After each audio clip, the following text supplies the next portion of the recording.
Assalamualaikum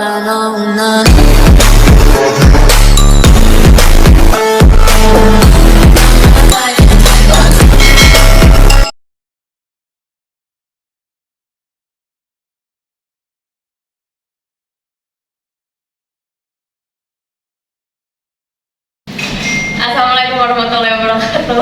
Waalaikumsalam warahmatullahi wabarakatuh. Salam sejahtera kepada kita semua. Perkenalkan, nama saya Bianca Angelika sebagai moderator pada kegiatan acara debat pada pagi hari ini. Pertama-tama, yang terhormat Bu Nisa sebagai guru bahasa Indonesia kita dan teman-teman semua satu yang kusayangi. Mari kita berikan tepuk tangan kepada kita semua yang telah hadir pada pagi hari ini.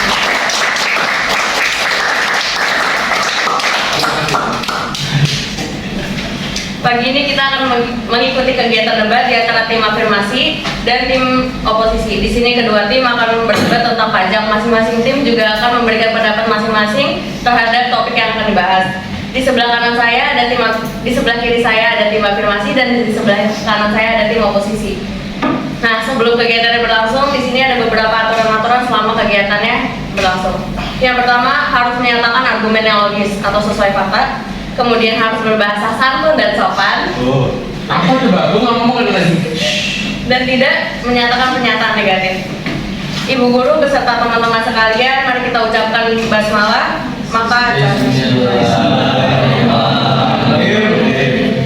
Maka acara debat bahasa Indonesia pada pagi hari ini di antara tim afirmasi dan oposisi segera dimulai. Pertama dari tim afirmasi.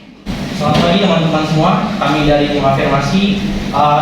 Kami akan menyatakan pendapat mengenai kenaikan pajak 13% yang berlaku pada tahun ini. Seperti yang kita tahu, pajak di Indonesia masih tergolong rendah jika dibandingkan dengan rata-rata tarif PPN pada level global yang mencapai 15,4%. Bahkan jika dibandingkan dengan rata-rata negara berkembang mencapai 27,8%.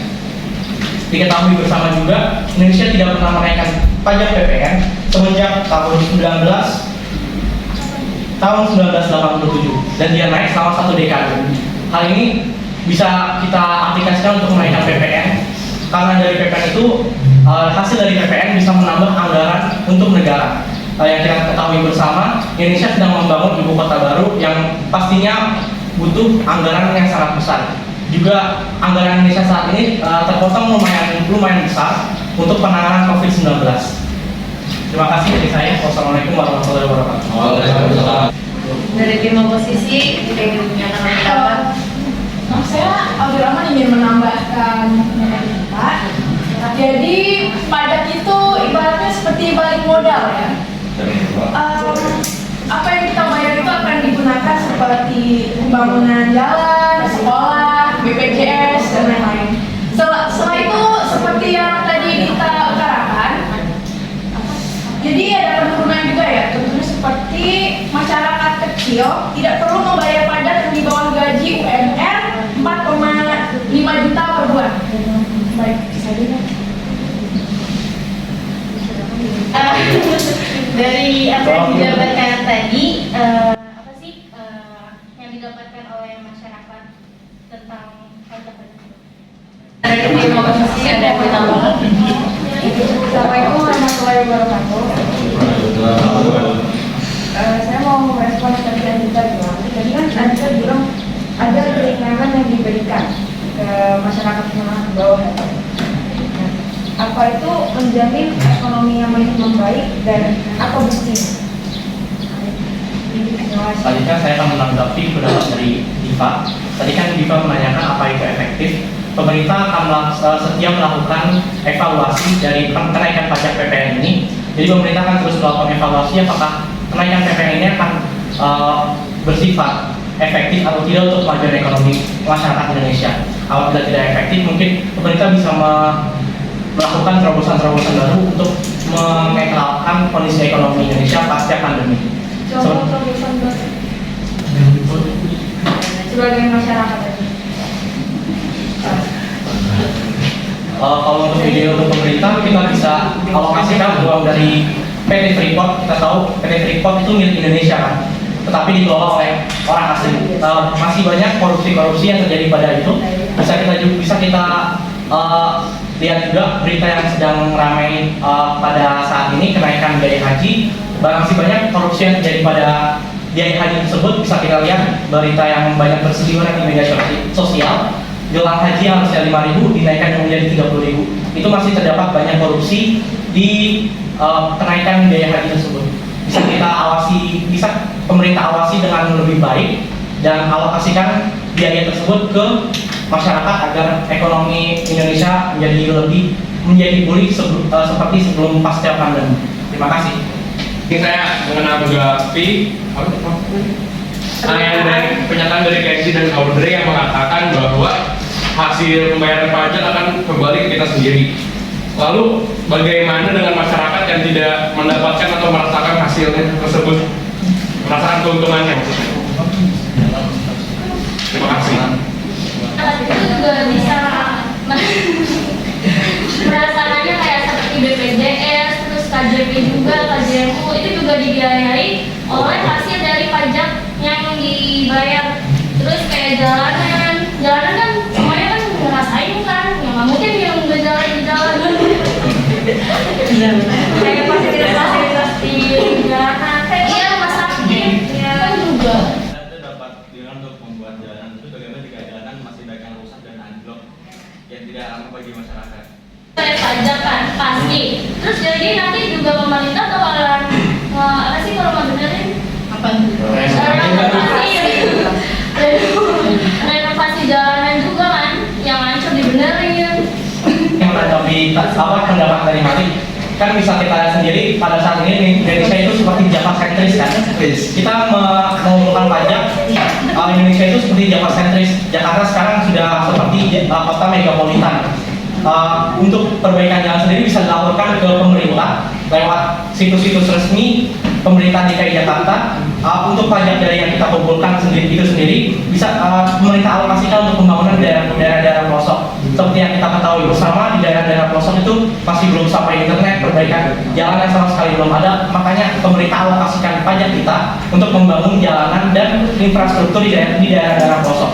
Terima kasih. Sekarang pajak udah dibayar, tapi yang masih jalanannya masih kurang rapi, uangnya bersih. Itu uangnya beneran dipakai bukan buat korupsi. Apa upaya untuk mengatasi itu? Saya akan menjawab dari pernyataan dari Aleta. Seperti yang diketahui masih banyak terdapat pelanggaran pajak yang dilakukan oleh perusahaan-perusahaan besar. Ditjen Pajak, Kementerian Keuangan melalui Ditjen Pajak saat ini sedang mendata perusahaan-perusahaan yang melakukan impor dan ekspor yang masih belum membayarkan pajak. Melalui momentum pertanggalan PPN ini, Kementerian Keuangan melalui Ditjen Pajak juga mendata kembali perusahaan-perusahaan yang melakukan pelanggaran dan akan memberikan hukuman yang setimpal terhadap perbuatan yang dilakukan oleh perusahaan-perusahaan. Itu pemerintahnya sendiri yang mau merekrut buat tidak betul, jangan sama akibat memperbaiki kabel yang ada di atas lalu ditambi bawah. Jadi penyebab perusahaan jalan tersebut mengakibatkan macet sekali sampai durasi jalan ke sekolah bertambah 20 menit dari rumah saya. Nah, ini gara-gara pemerintah baikin gimana sih maksudnya? Gara-gara pemerintah merapikan kabel untuk ke bawah tanah. Jadi dengerin saya ngomong. Pemerintah sudah benerin kabel, udah ngetar lagi, hasilnya masih anjlok-anjlokan jalanannya, mengakibatkan macet dan masalah lainnya. Nah itu udah kenapa tidak langsung rapihin? Udah dirapihin, tapi nggak 100% maksimal, 100% langsung rapi. Udah. Manusia kan itu masalah. Kudu.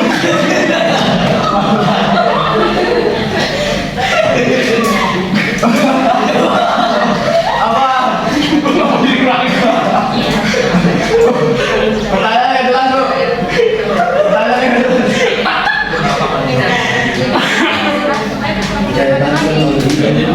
Oke, saya bakal akan menjelaskan kesimpulan dari pertanyaan dari tim oposisi tadi. Jadi kan dia bilangnya kabel yang dibenerin sedangkan masih ada. Jadi pemerintah itu berusaha buat ngebenerin satu permasalahan, sedangkan masalah lain juga Timbul. masih timbul gitu.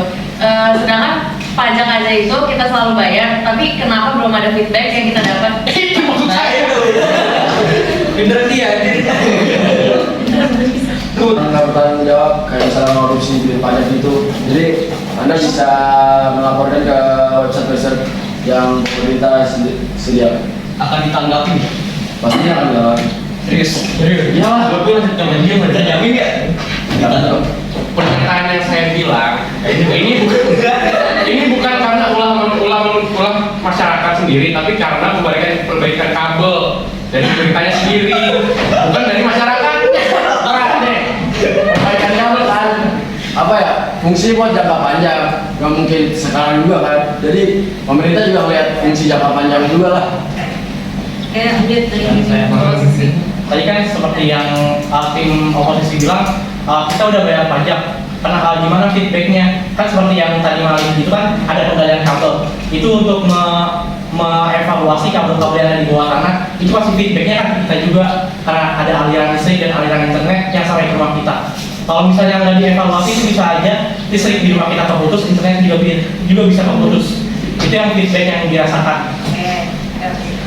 Juga tadi untuk menanggapi pendapat dari Malik, kenapa itu belum diperbaiki, karena masih banyak pihak-pihak yang tidak bertanggung jawab yang sebenarnya sudah diamankan oleh pemerintah untuk mengevaluasi juga membetulkan jalan-jalan yang sudah digali untuk perbaikan kabel bawah tanah.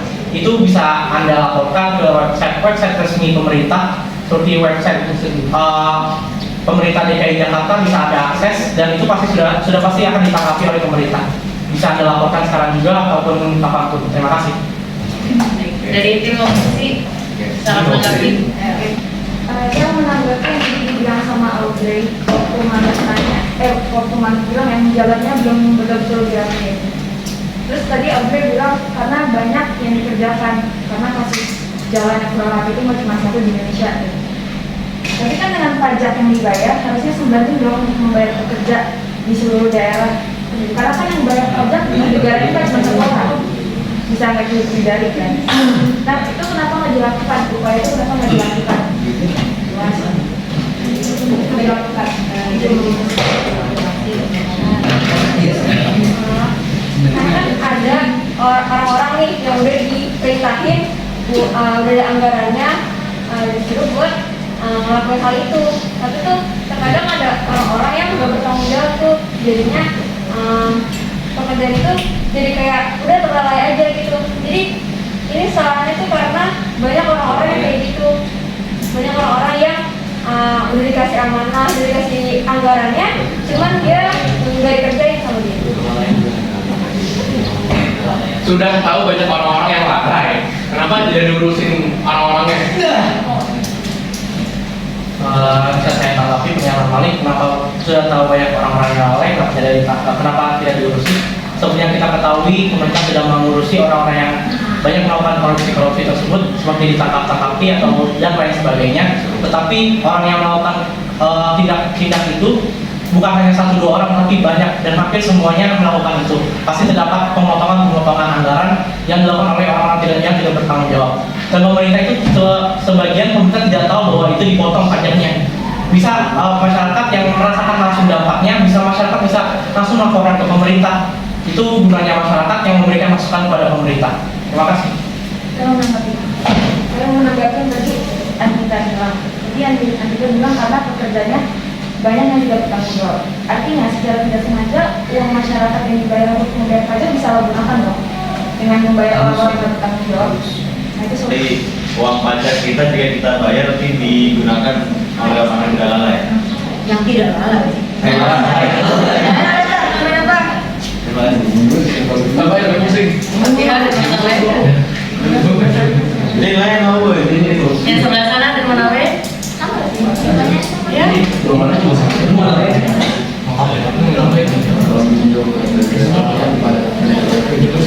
Saya ingin menanggapi mungkin topik yang kita sedang dibicarakan ini melenceng jauh dari pajak PPN. Ini tidak ada begini.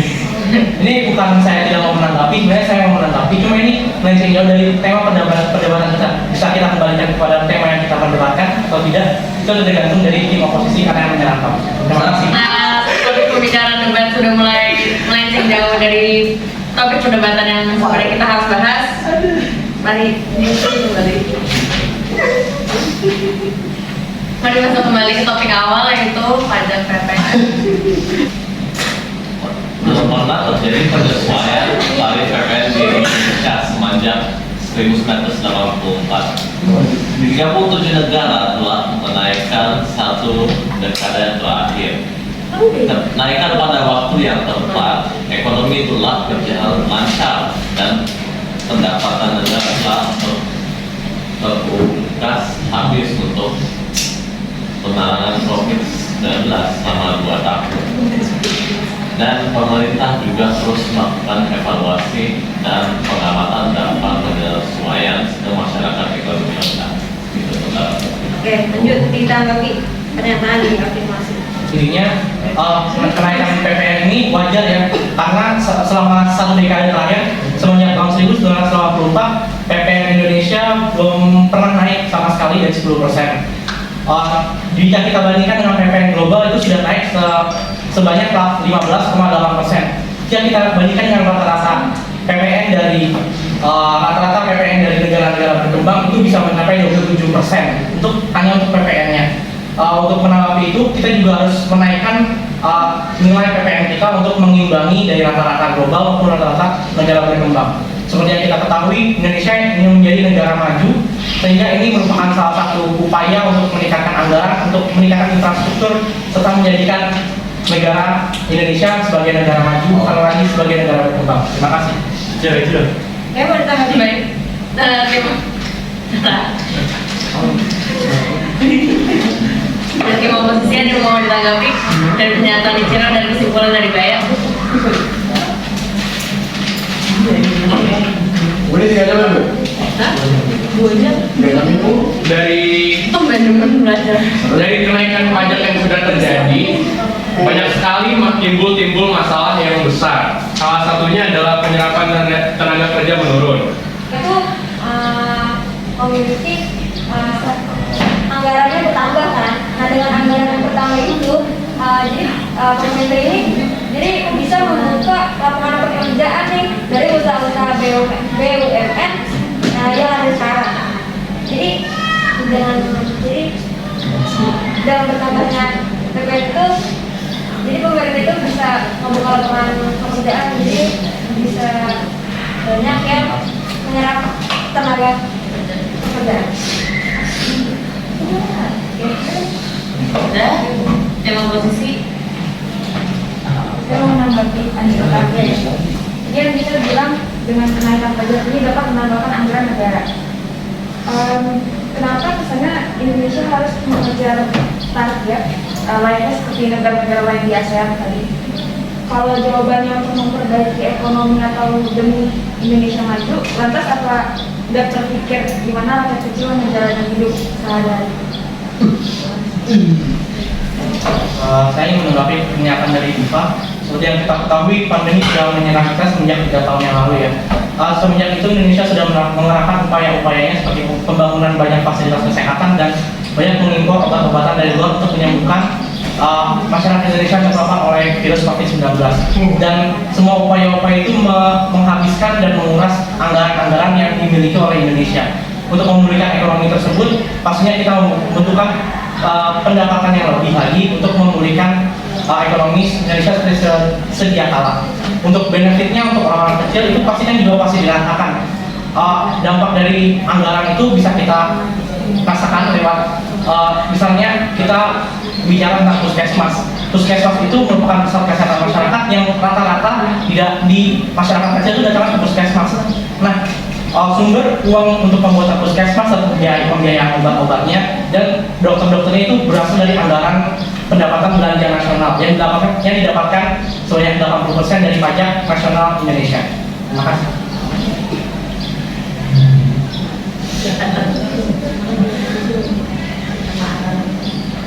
Silakan dari tim oposisi memberikan pernyataan lagi. Dari PPN tadi kita kan membahas kayak PPN naik 13%. Nah, 13% untuk restoran-restoran kayak yang sudah berkembang gitu kan, itu pasti kan kena pajak juga kan restoran-restoran. Nah, terutama kayak restoran-restoran kecil.